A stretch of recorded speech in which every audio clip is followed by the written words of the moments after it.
Let's roll. I'm ready to rock. Welcome to this installment of Creative Cabin Fever. Today's show is Kozak DeMars. He is DeMar Entertainment. Sorry, I got a bit. Woo. That's okay. That's okay. I'll Introduce forgive you. Do yourself. you want me just to do the introduction here? Do you? Yeah, do it. Do I'll it. You just take take over. over. All right. So, what's the story? How's it going, everybody? It's Kozak DeMars here from DeMars Entertainment on a show with Rebecca, who is the Viking of Vikings Productions, I believe. Is it, or is it Vikings Promotion. Promotions? There we go. We had a productions there last week on my show. So yeah, basically I'm a musician. I started out as being a drummer, and I started a band with a couple of locals, and from there I realized that it was not essential to have a promoter, so I became sort of a promoter through time by accident. And then over the years of playing gigs, blah blah blah, I started creating my own projects as well, and a lot of them happened last year when I created my own business, DeMars Entertainment. So that's me in a nutshell. There you go. Bam. Easy.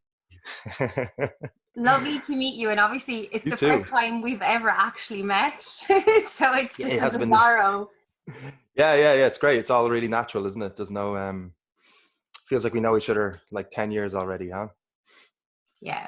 That's what it is. But you're right. Promotions kind of chooses you. I always like to say it like most promoters I know who do it for the proper reason, like the Mm. passion and the fervent belief that musicians matter.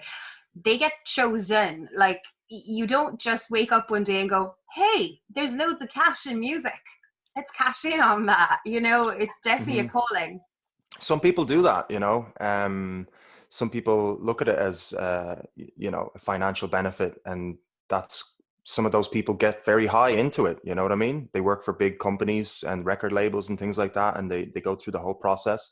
But I've noticed a lot in, well, I guess recent times possibly, but I'm not that old to know what it was back then, I suppose. I can only assume, uh, is that there's a lot of, yeah, like smaller promotion kind of companies, individuals, and most of them are musicians, and you can see that they're doing it for the right reasons, you know and obviously we still need to make our bread and butter. So I do understand, that there is a necessity to make some money off it, as long as of course the musicians are getting something back from it too. So yeah, and there's a lot of promoters in Dublin, which is awesome. It's great, and a lot of them are fantastic people, as you surely know as well yourself, along with the amazing musicians. So it's a great city to be part of musically. Definitely, yeah. Yeah, I love it. And what I find really interesting about you is this idea that you have at the moment. So obviously, people who be watching for me wouldn't know anything about you, and people watching from you wouldn't know anything about me, and that's going to be an interesting parallel. But talk to Mm-hmm. us about this radio show idea, because I'm purely buzzing for it. Like, Deadly. Well, I'm super excited the fact that people are actually buzzing about it, because I wasn't expecting to, there was no goal for it. Ultimately, I didn't have like a final plan or anything. I was like, I'm going to give this a go, see what happens, see if people enjoy it, and then take it from there, essentially. And that's kind of how I work with all of my projects. I like to give it a natural flow to its process. I don't like forcing things to start. So the idea for the show did come about a while ago, because I run a night called, well, I used to run a night, I guess, in Shinee called the Crystal Skull Sessions, which happen twice a month. And it's been going on for 4 years. And actually, those nights, I really always look forward to having those nights. So we always had 6 musicians on, and there was like a little bit of a competition, blah, blah, blah. It was great. And I was like, okay, I'm always talking to musicians and I'm interacting with them, and I'm always curious about what they're up to, and I'll always ask them, what's your plans for the next few months? And usually stuff that you would ask in an interview, And I was thinking to myself, wow, I should really talk to these guys like officially and record it, in the venue. Never thought about talking to them through Zoom or online, because it wasn't normal. You don't usually talk to people through these kind of methods, and then post it up online. I mean, I never thought about it anyway. Usually you'd meet them person to person. I was like, oh, that's a lot of effort. 6 bands, bring them all together. And do I have the resources to do this on top of my other projects that I'm starting up this year? I started so many projects at once. I was like, okay, I can't really feasibly do it. But with all this that happened recently, obviously I have a lot more time. All my gigs have been cancelled. So I was like, okay, how do I fuel this, this part of me that wants to connect with people, that wants to get to know a little bit about their musical world, their a bit of their passion, a bit of their, just something that will kind of at least, um, you know, create a conversation about, something to do with music and art and all that kind of stuff. Now, funny enough, I applied for Phoenix FM 3 weeks before this quarantine happened. So Phoenix FM is like a local radio station here. That's like, it's probably about 2 miles from my house actually. But yeah, and I applied for them and I went through the process. I have a friend there that works. He got a job there recently. And I was like, man, how do I get a 2 hour slot there? And I filled out the form. I did everything. I came up with like a plan, which I'm actually using that same plan for this show, funny enough. But anyway, I didn't hear back. I heard back from them a few times and it was like we were exchanging information. They wanted more info, fill out this form, do this, blah, blah, blah. And then I didn't hear back from them because of this whole quarantine. I'm assuming it's because of the quarantine thing, unless I filled out something silly on the form there.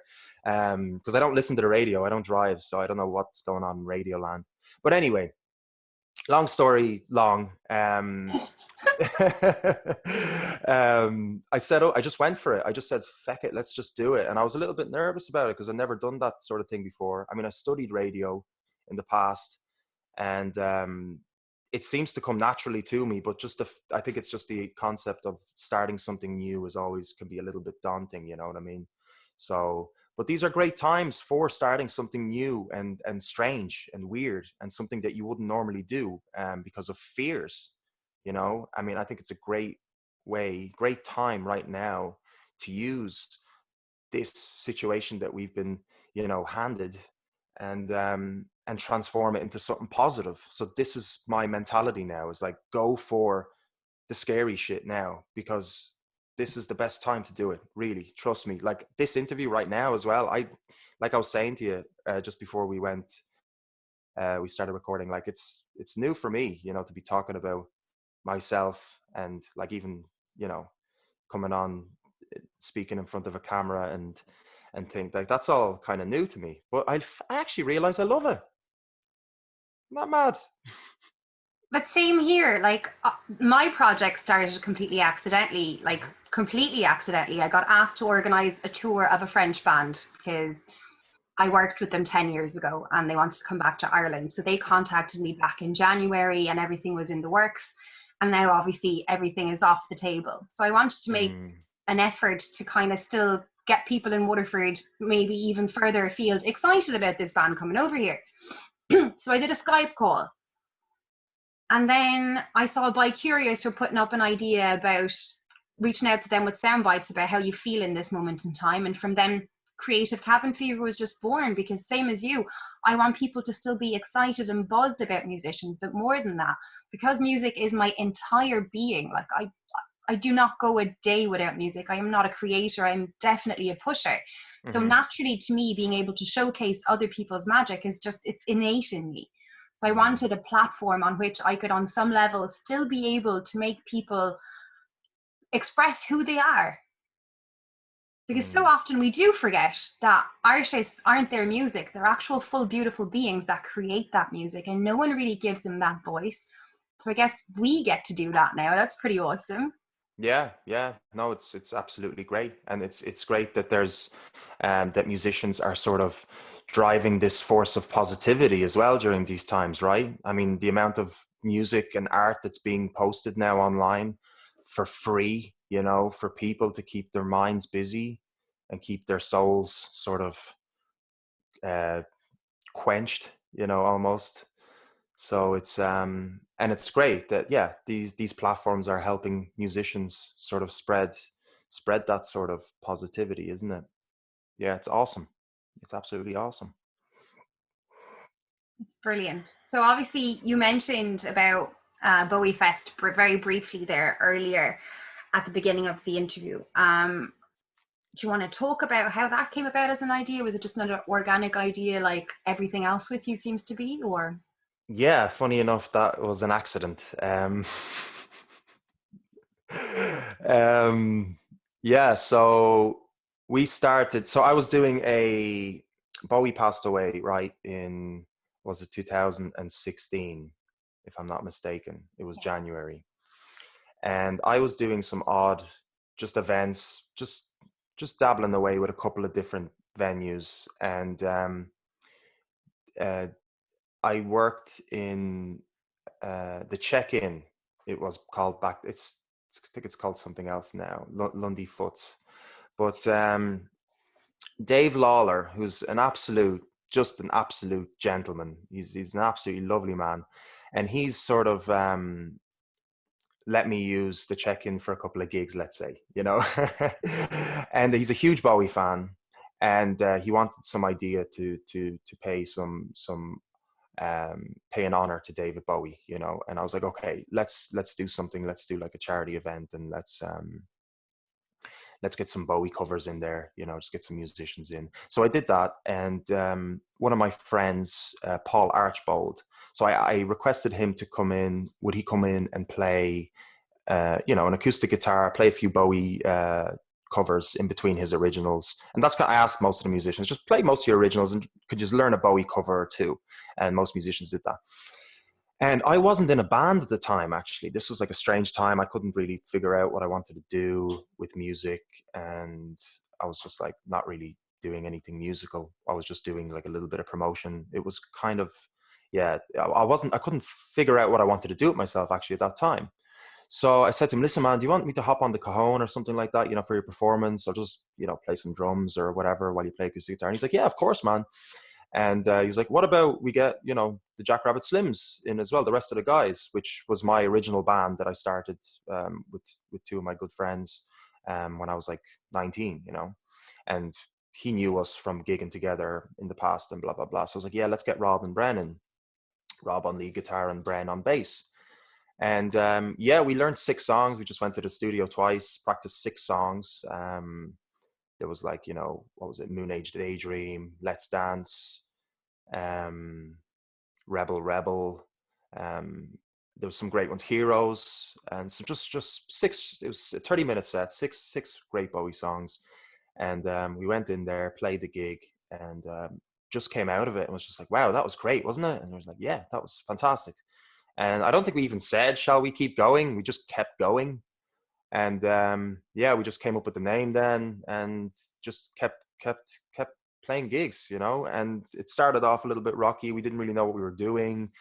We had to, listen to a lot of Bowie songs and sort of get into the groove of things. And it naturally evolved, really. At the start, it was kind of like just kind of slapped together, I think. A lot of us, we were just kind of expressing ourselves through the Bowie songs, and I think that's still kind of what we do, but we still try to keep as close to Bowie's original, but we still express a part of ourselves from it.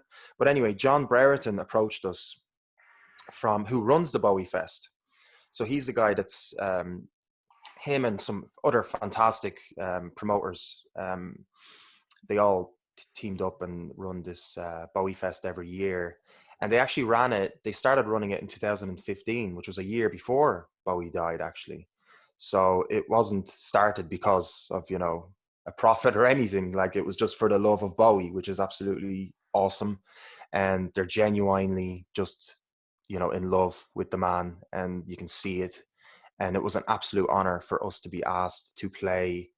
I believe it was the 2017. So it was literally, I think, was it the first year? I think it was the second year, actually, after we started. I can't remember now. Was it 2018? I should know this stuff. But it was an absolute honor to play. And then this is the 3rd time we're playing it. I know that for fact. So whatever, we do the calculation later. But we headlined Whelan's downstairs, main stage. And we had packed house, 300 plus people. And that was just our last gig in January with Heroes from Mars. And it was just unbelievable to just, from where we started. And I think I got a reminder there on Facebook, like, few days ago, our first gig, the check-in, and we finished playing the song, and like you can just hear the hands, like the clap, just a couple of hands clapping, and I was like, wow, that's amazing, where we started, and to get that reflected back at us, and then after playing that gig is just unbelievable. So yeah, that's kind of the story of the Heroes from Mars Bowie band.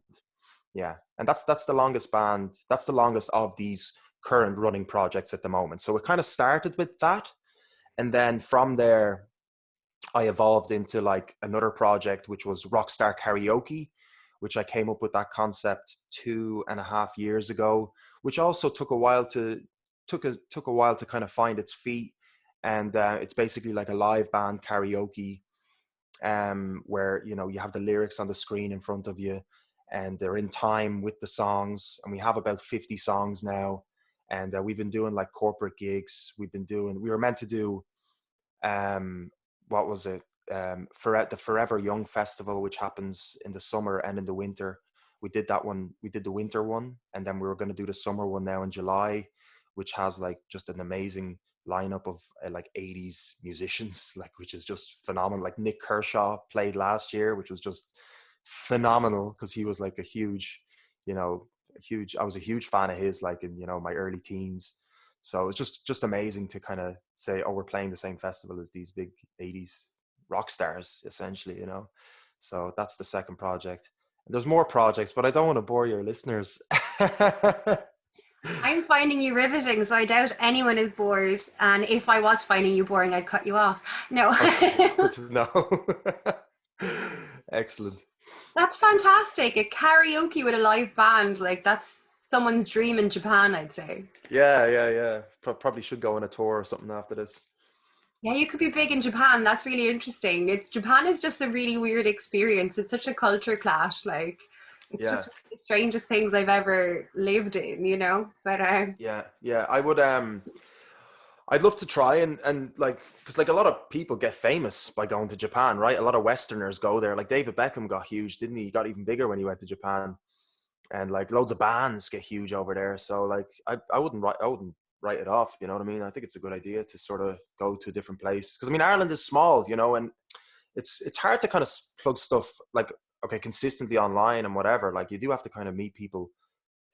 I think like this is all kind of my perception and assumption and opinion, right? So I'm not really sure exactly how to do all this, make all this stuff work.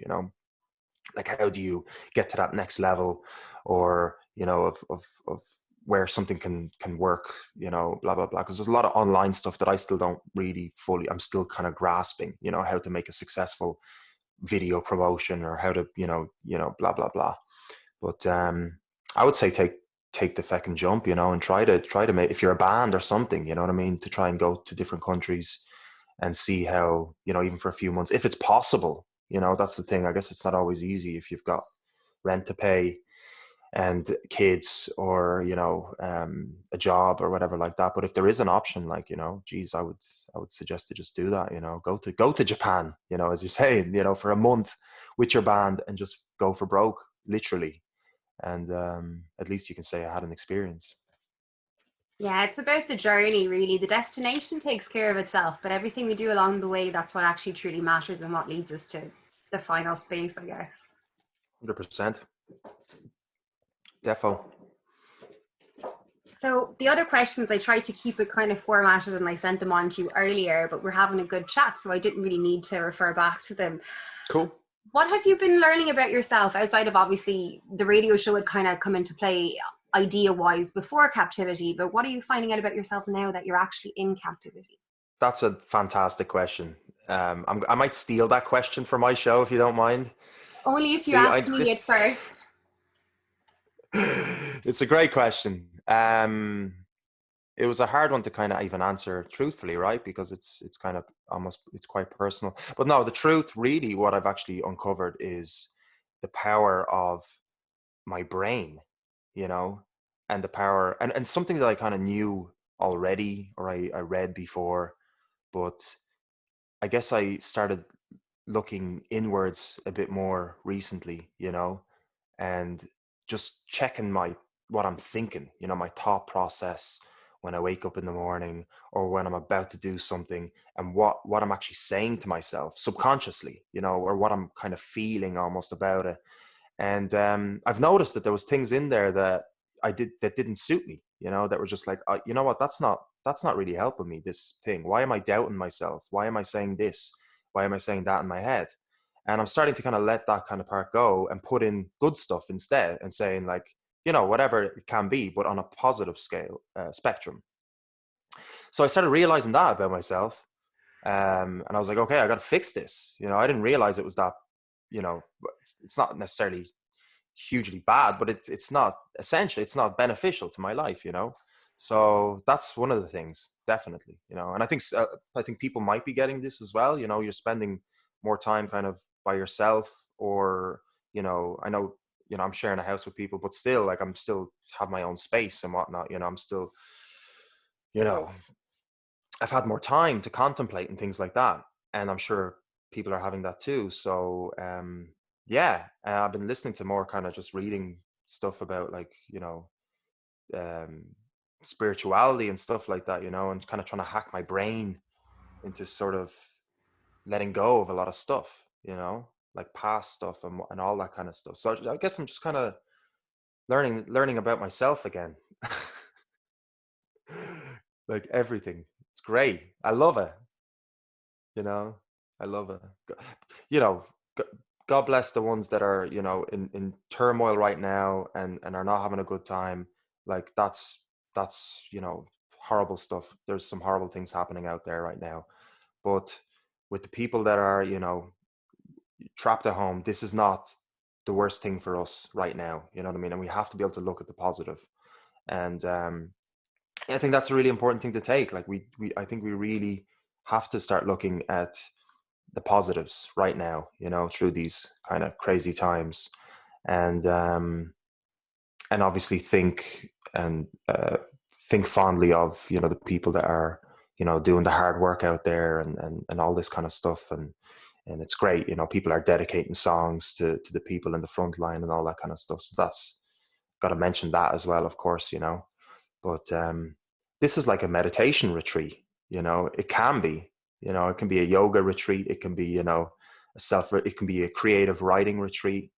So yeah, I know I kind of just dodged. I kind of went in from that question into just randomness, but this is going to happen throughout the interview. So I love it. might as And well get I'd used be to the it. same as you. I'm trying to use this as a reinventive space, as a way to truly question who I am, to shed anything that doesn't serve me best I can, or to continue to pursue to shed them, to try and concentrate on my passions and my follies, and to believe in myself and believe that all these crazy wild ideas that I was never brave enough to run with prior are actually the exact brand of magic that serves me and only me. So if I don't do them, they don't get Mm. seen, they don't exist.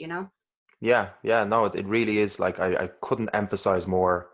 Like, and I think people are doing it anyway. I think everybody. It's not even. I don't say anything about it. But if there are any people out there that are kind of contemplating something, I would just say go for it. I think everybody else seems to be going for it. Even if you think it's too late, even if you think whatever the brain is telling you is just lies. It's absolute lies that someone put in there, or you put in there, or it's just forget about that. Let go of that part. I was chatting to my friend there earlier on the phone, or a few days ago, and we were just like, why are we so? Excuse me. I was like, why are we so hard on ourselves? We're so hard on ourselves.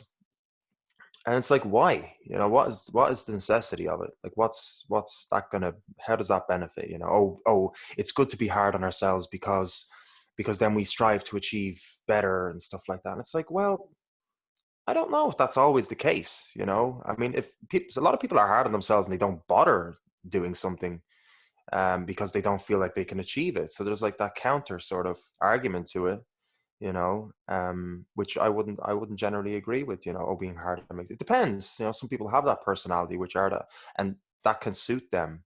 But I don't think the majority think like that. I think the majority would fold sooner than push forward, especially with stuff that's not within the general cultural paradigm of behavior, or just even of their own paradigm, because everybody's just used to studying and going to work and following a certain set of principles and stuff like that, whereas the creative world a lot of the time gets omitted.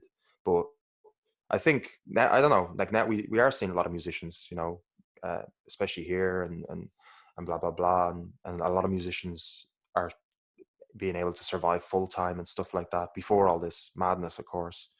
So yeah. I don't know. My reasoning or my understanding of the whole fear thing is very basic, actually. It brings us back to the caveman days where fear was actually the thing that kept us alive. So, innate and ingrained in all of human psyche is a knowledge and an understanding that fear is important. The problem is those old patterns no longer serve us. So, what kept us alive at one point is so far basic in our brains that it's still the very thing that we believe is keeping us existentially aware and able to survive.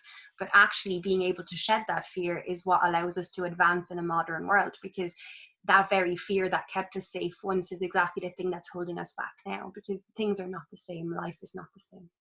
100%. Yeah, yeah. What's that saying? You know, there's two wolves fighting within you, and love and fear, right? And whichever one you feed is the one that wins, essentially. So it's up to us, yeah, as the individual. No one can do it for you, you know. And I think maybe that's the hard thing, you know, is that we're used to. Is it true that we're used to like people doing stuff for us almost, or having like a leader, or having like someone to kind of guide us, you know, or whatever, whether it's a teacher or it's a religion or it's a, you know, it's, I don't know. I don't know if it's ultimately true. This mightn't be true at all, you know, but I guess it's hard for some people at least, you know, to make that decision, or to be able to even identify with it, you know. Um, yeah, There's definitely different personality for parts sure. at play. Do you know what I mean? Like I'd kind of accidentally be a naturally comfortable person in a leading position, and I've always been that way. I've always spoken my mind without anyone asking. I've always held my values at very high regard and been very hard to quiet. You know, I'm kind of a no filter type human being, but that's definitely just my personality type. Hmm. Other people just don't have that. You know. Yeah, yeah, absolutely. So it's our duty to I don't know. I don't know what our duty is. Our duty is to spread positivity, I think isn't it, so. to those? But yeah. So tell me what. So what's? Do you have any more questions for me? I Tell me what do. I else. have What do you loads. have? Oh, do you have loads? My one of my favorite questions when I started interviewing musicians, particularly, is basically what was the first song you fell in love with? Because to me, that's your gateway drug into rock and roll, right? Because without that song, you wouldn't be where you are. So I'm always intrigued. Yeah, because when I read that question, I was like, I can't answer that one. So next question. No, it's a hard. That's a hard. Do people answer that one easily for you? It varies. There's Yeah. different understandings to the question as well, because some people visualize their life as chapters. So the first song they fell in love with, depending on the chapter, is the one that leads them to there. Some people quote nursery rhymes because it's the first thing that they actually remember. Oh Oh, yeah. wow, the power of music. Or maybe a song that played in the background a lot that their granddad used to play for them. The first song I quote, for instance, is Painted Black by the Rolling Stones. I was 3 years old in the back of my dad's car. It came on the radio and I just lost my mind. I just couldn't understand what was happening to me. And that is effectively Wow. the first song I remember falling in love with, which is weird because my dad hates the Stones, like hates them. Yeah. That's amazing. You can remember something when you're 3. I don't think I could remember that far back. Like I was trying to remember back. I remember my mom used to listen to a lot of like Andy Williams. So Andy Williams was like we when we used to go on road trips, we used to listen to a lot of that, and that was great. You know, that was fun. But like I didn't fall in love with it. You know what I mean? Or it's like I remember it's so weird. Like I bought like I asked my parents to buy me the Fugees. Do you know the Fugees? The Yeah. Fugees score. I was 10, and the stuff they were saying in there wasn't for a 10-year-old. You know, I'll tell you that.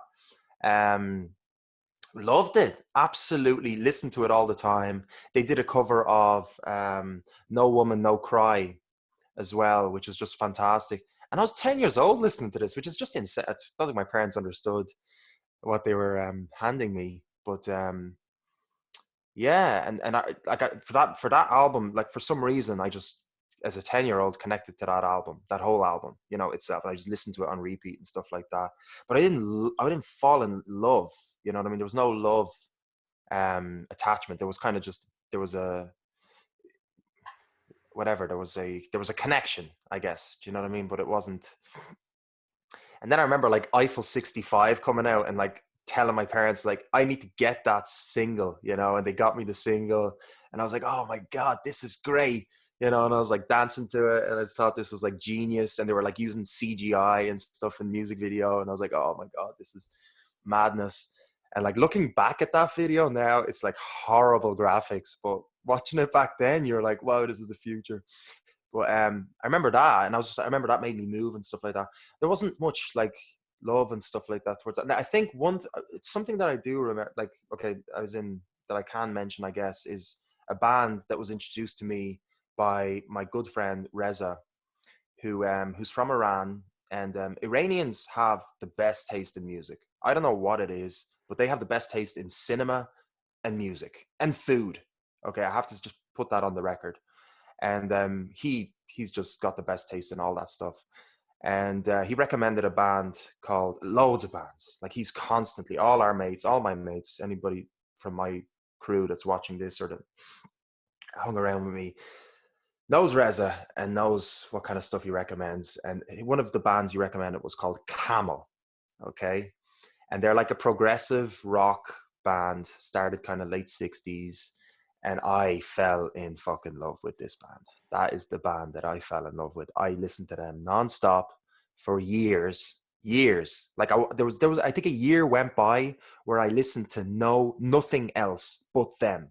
Like 1 year at least. I can almost guarantee that. Seriously. And I have most of their vinyls. I'm absolutely infatuated with this band. And I've taken a break from them. I've stopped. I've reduced. No, I've completely stopped. But I can be a man of extremes. I can be on one extreme and the other. I can be I'm an all or nothing kind of person. So when I like something, I will obsess, you know, and I will overindulge and blah, blah, blah. That goes for everything, including music. But yeah, and I think one of their songs, one of the first ones that I heard, I think it was, well, one of the first album was from the Snow Goose album, which is like a, what do you call it? Like a themed album. It's the album based on a book. I don't know what you call that. There's a word for it, but I can't think of it right now. But it's based, I think, on a series of poems, or it's based on a book or something like that. And it's just an instrumental, and it uses like classical instrumentations like clarinet and stuff like that, you know. And it's just really awesome because my dad's he plays in the orchestra, the National Symphony Orchestra. So for them to mix in like classical music with rock was like really awesome for me. Like it really, you know, resonated with me. But they also have some like 3-minute songs, you know, juxtaposed to their 11-minute fucking madness or whatever they do. But they had like some 3-minute sort of pop rock songs as well embedded in there as well. And just an amazing man. Check them out. Check them out. Actually made Everybody a note has to of check that. them out. Did you? Yeah. I'm going to check that straight out. So the next thing I like to play around with is I have this mad notion. It's always been in my head, and I only started running with it in the last 2 years. Is that every single one of us is subjected to the soundtrack of their lives. So whether we mean to or not, every single department of our life, every single chapter has a song, many songs, every person, every place. There is a soundtrack, you know. Have you ever decided to make that playlist a thing? Because mine is up online for everyone to see on my Spotify, but I'm always interested to see if that's a little seed I can plant in anyone else's imagination. Yeah, I think it's a great idea. I'd probably start doing it. Yeah. I actually never, you know, it's funny. I never thought about it, you know, until I saw that question. And I was like, wow, that's a great idea. So I think I would. It'd be crazy, like, because it's just going to be a mix of so many. I'm sure yours is as well, right? It's a mix of like so many different genres and styles. So mine would be just like insane. Like it would just be like, where are we starting from? Fucking Dionne Warwick to or Andy Williams and all those, a couple of those that I mentioned, to like Guns N' Roses, which was kind of like my late teens, early 20s, kind of 80s rock, 80s pop. And then now, which is sort of, I don't know, what I'm listening to now is like, it's all madness, what I'm listening to. I don't want to get into that, but But that's the thing it's a about good it. idea. It's a great idea. Yeah, let's do it. Let's all do it. I'm going to do it. Do it and send it on to me. I'll share it on the Viking promotions page, actually. But Love yeah, it. that's the whole thing, is they're all so unique because we're all so unique. So no two soundtracks are going to sound the same, even though they might have similar songs. And even your initial approach of how you actually go about creating your soundtrack. Some people might do it Mm. throughout the years. Some people might do it throughout people. Some people might do it throughout thoughts. Some people might even do it around food, because we all perceive music differently and it all has a different emotional attachment for each and every one of us. Hmm. the, Absolutely. the next question is about who I should be listening to right now. So, Yeah. So who you should be listening to right now is whatever makes you happy, whatever makes you positive, whatever invigorates you, whatever gives you energy, whatever, tickles that emotional part within you, whatever energizes your soul. Just listen to anything right now, like especially during these times, just listen to whatever you want. To be more specific, I mean, yeah, of course, we can throw some suggestions in there, but no, I mean, really, like now's the time to really, just connect with the music that you can really resonate with. And there's a lot of great Irish music out there now, and a lot of great bands. So do give them a listen to, and you'll hear them through shows like this one, and shows like mine, and Dave Duggan's doing one as well. And there's like loads of other people that are doing like compilation shows where you can listen to like loads of great Irish music as well. But ultimately, yeah, just listen to whatever can kind of keep your head above water, essentially. yeah, I think that's all any of us can do. I'm getting Mm. more and more curious about what people are actually going to do when the lockdown ends. So, what's the first thing you intend on doing once you get out of quarantine? I could name maybe about 50 things I'd like to do at once, and I haven't made a decision which path to take. So should I take the debaucherous path, or should I take the spiritual monk path, or just the neutral path, or just see where it goes? I'd love, like, there's parts of me, like throughout the day, sometimes I'd feel like, oh, I'd love to sit in like a smoking area, have a pint of Guinness and have a couple of smokes, and have chats with a big group of mates, and just you know listen, wait for a band to start, you know what I mean, or me, wait for myself and my band to start playing, something like that, like a pre-gig situation would be deadly. I definitely miss that, just having the chats with my friends and my musicians before we start playing a gig, and just that kind of excitement and stuff like that that's there. Like, I'm definitely would look forward to that. Then another part of me is like really wants to just go traveling or something, or just obviously, being cooped up in the house. Love to fucking just go to the Himalayas or something crazy, climb a mountain, because why not? So yeah, that's kind of it. Yeah, they're Let's see. equally beautiful suggestions. Even the Debaucherous Path, I'm sure, has many fantastic stories available from. So Absolutely. I've been trying to come up with original ways to support artists. So one of the things I'm doing with Viking is every week I buy 3 pieces of merchandise from bands that I like, just in order to support. Deadly.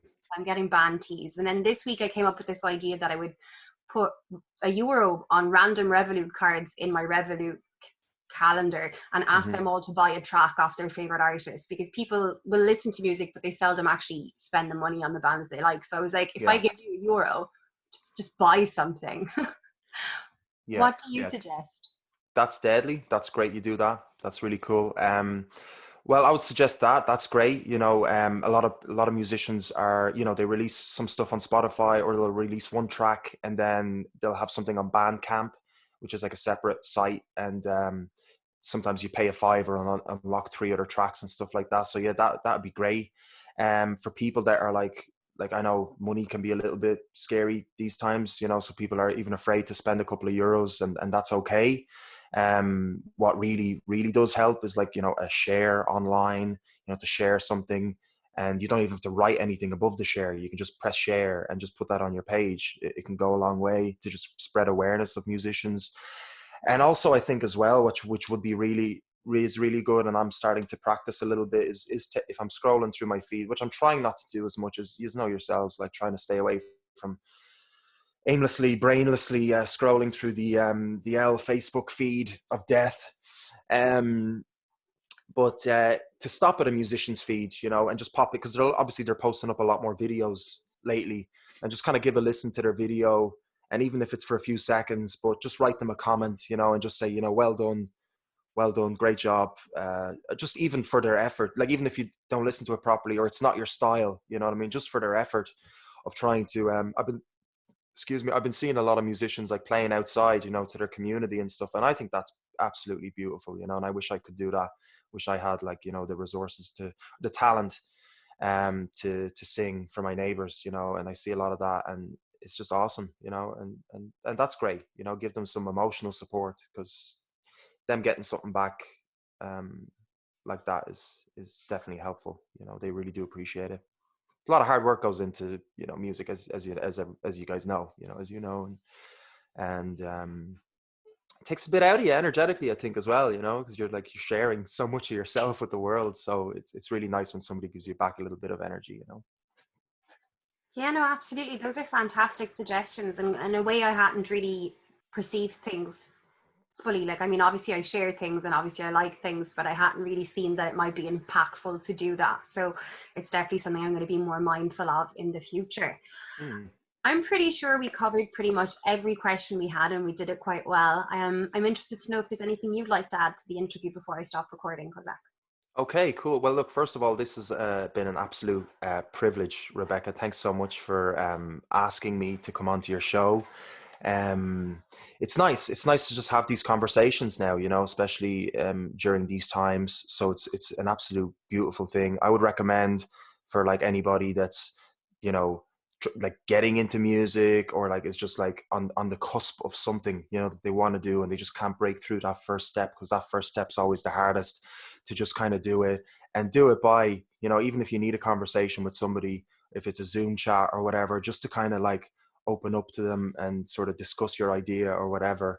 That's a good way to do it as well. If you have somebody supportive like that. But I'd say, like, honestly, just go for that idea. And like I said to you before we started filming, you know, I'm not usually on this side of the questions, so I was kind of like unsure. I was like, oh, am I ready for this? Am I, you know, what is this? And I was overthinking already. You know, I could see my brain sort of just doing that, and I was like, why? You know, so it's like it's absolutely normal for our minds to sort of do that. You know, I mean, it's just the way, unfortunately, we're wired. You know, a lot of us. You know, some people have been able to overcome it, or don't have that, so that's fine. But a lot of people do. You know, so it's okay to have that, and the only way to really overcome that is to actually go past it, you know, and just go for where the doubt is sort of taking you, you know, where the doubt is telling you not to do it. I'd say just do it, especially times like these.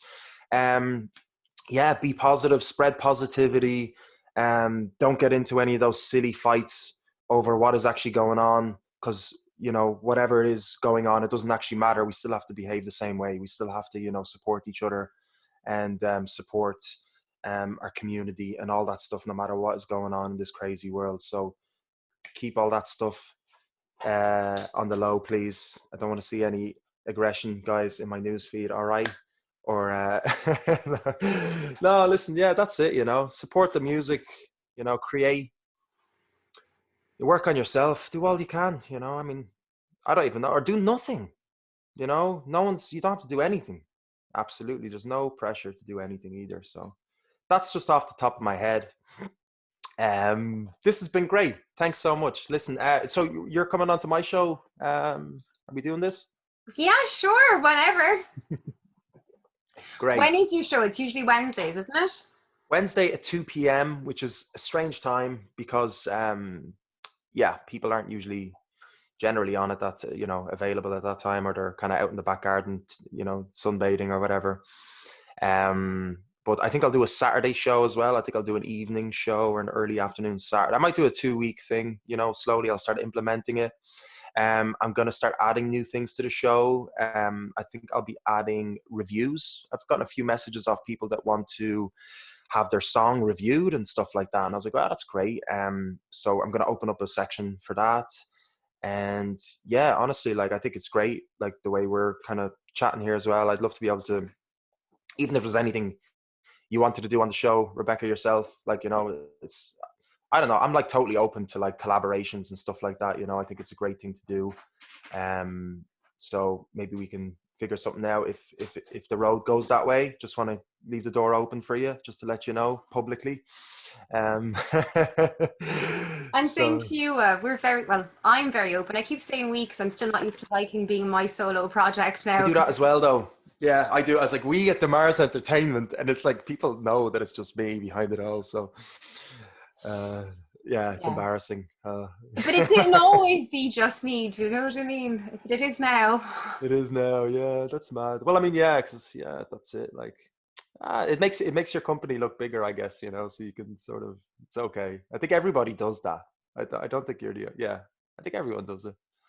Ah, look, we all have helpers outside, you know what I mean? It's grand. Mm, But look, thanks so much. I'll stop recording now. And anyone who okay. enjoyed this, Viking Promotions, Creative Cabin Fever, we have a YouTube channel. And obviously, they go up on the Facebook page. And I'll put this one up in a while. Woo!